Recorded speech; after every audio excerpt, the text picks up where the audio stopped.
Fait Loïc, alors écoutez, pour l'instant le bilan reste un peu incertain.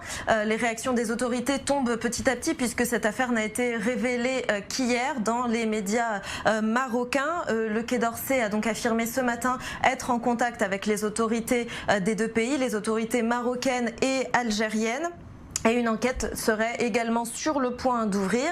Vous le disiez, donc la France confirme la mort d'un Français et puis l'incarcération d'un second en Algérie, mais sans toutefois pour le moment donner plus de précisions ni sur les circonstances ni sur les raisons de cette affaire.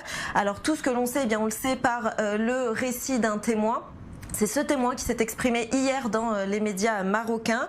Il s'agirait effectivement de vacances entre quatre hommes qui étaient basés dans la ville de Saïdi, dans le nord-est du Maroc. Ils ont entrepris de faire une sortie en jet ski et puis ils se seraient un peu perdus. Ils auraient passé la frontière sans trop s'en rendre compte et ils auraient donc entré dans l'espace maritime algérien.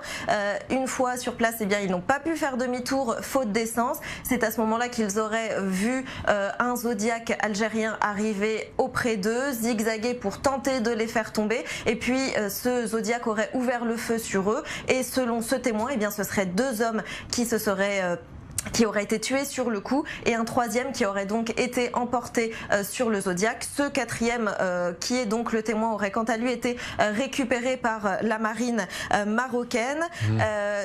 Voilà, pour l'instant vous le disiez, la France elle ne confirme le décès que d'une seule personne et jusque là pour l'instant eh bien ni Rabat ni Alger n'ont publiquement réagi. Alors rapidement Hélène, cette affaire est surtout révélatrice des tensions de plus en plus croissantes et prononcées entre les deux pays.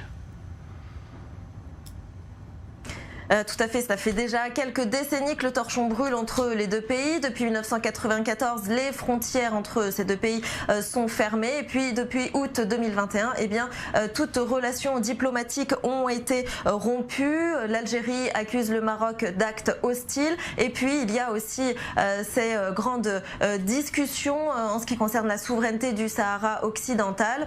Une souveraineté qui a été reconnue par Israël pour le Maroc il y a quelque temps, ce qui n'a donc pas arrangé les choses entre les deux pays, puisqu'Alger a dénoncé, je cite, des manœuvres étrangères à ses portes. Merci beaucoup Hélène Corby depuis nos studios parisiens.